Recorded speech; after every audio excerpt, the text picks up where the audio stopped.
ध्रुव जी भगवान का दर्शन कर रहे हैं, नेत्र सजल हैं, होठ फड़फड़ा रहे हैं, कुछ कहना चाह रहे हैं, कुछ बोलना चाह रहे हैं, लेकिन आवाज नहीं निकल रही है। क्यों? क्या बोलूं मैं? किन शब्दों में भगवान का आभार व्यक्त करूं? किन शब्दों में भगवान को धन्यवाद दूं मैं?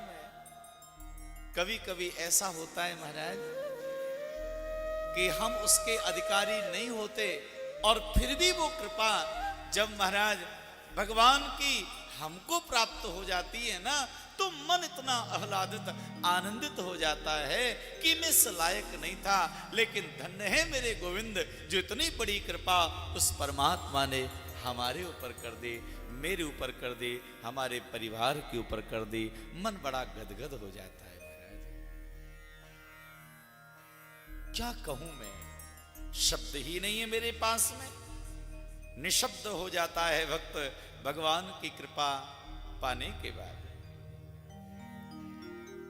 मेरे ठाकुर जी ने विचार किया, ध्रुव कुछ कहना चाह रहे हैं, कुछ बोलना चाह रहे हैं, बोल नहीं पा रहे। तब भगवान एक शंख लिया और अपने पांचजन्य शंख को ध्रुव जी के कपोल से मेरे भगवान ने स्पर्श करा दिया है।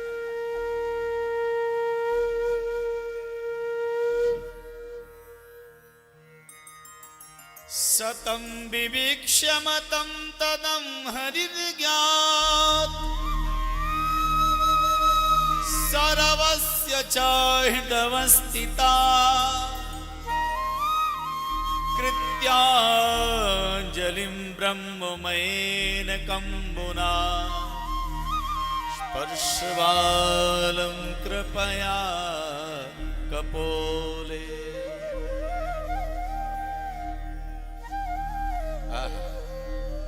भैया ध्रुव जी के कपोल से जैसे शंख को लगाया, अब तो ध्रुव जी के हृदय में वेद वेदांत प्रकट हो गया महाराज। 4 वेदों का ज्ञान आ गया, 18 पुराणों का ज्ञान आ गया है, अनेक प्रकार का महाराज बोध हो गया।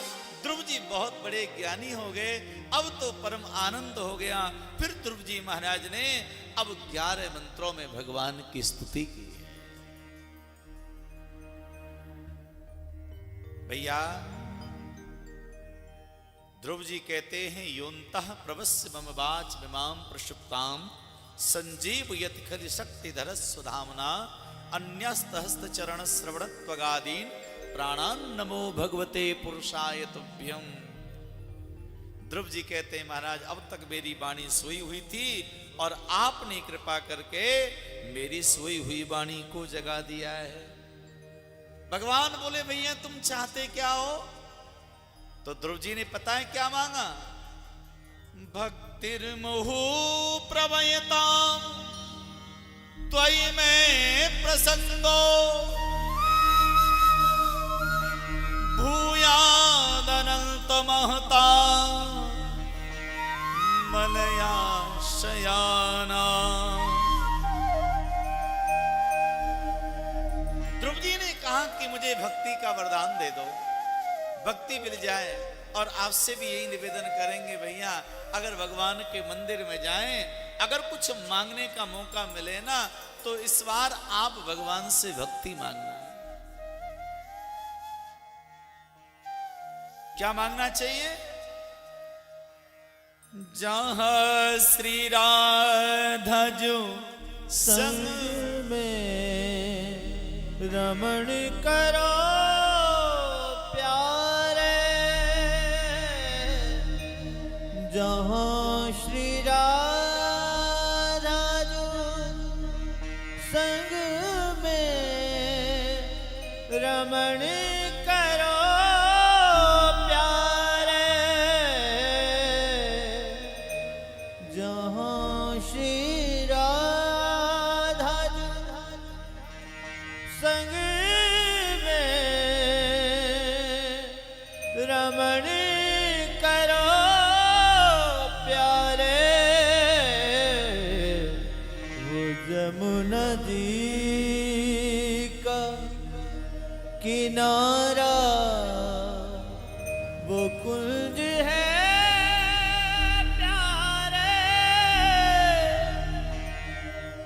वहीं पे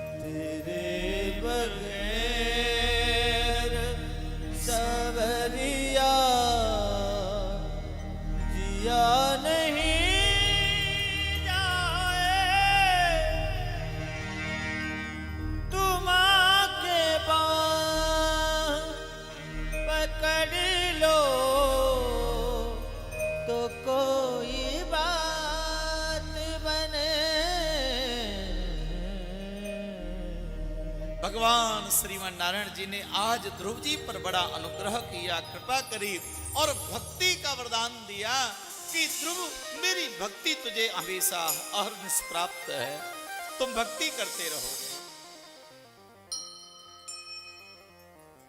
भगवान कहने लगे ध्रुव पुत्र तुम्हें लौट के जाना पड़ेगा, राज्य करना पड़ेगा, क्योंकि तुम्हारे मन में ये था कि मैं सौतेली माता को गद्दी पर बैठ करके ही बताऊंगा। तो पुत्र तुम्हें राज्य करना पड़ेगा। श्री ध्रुव जी महाराज भगवान को प्रणाम करके आए और ध्रुव जी ने क्या किया महाराज, अपने माता पिता को प्रणाम किया, उन्होंने राज्य पद दे दिया है। 36,000 वर्षों तक ध्रुव जी ने राज्य किया। मन में बड़ी ग्लानि हुई, भगवान का दर्शन मुझे हुआ और मैंने मांगा क्या, मैंने संसार को मांगा। मैंने भगवान से निवेदन किया। कुछ समय के पश्चात मेरे प्रभु ने विमान भेजा और उस विमान में आरूढ़ होकर के ध्रुव जी भगवत धाम के लिए प्रस्थान किए हैं। माना श्री ध्रुव जी महाराज की जय।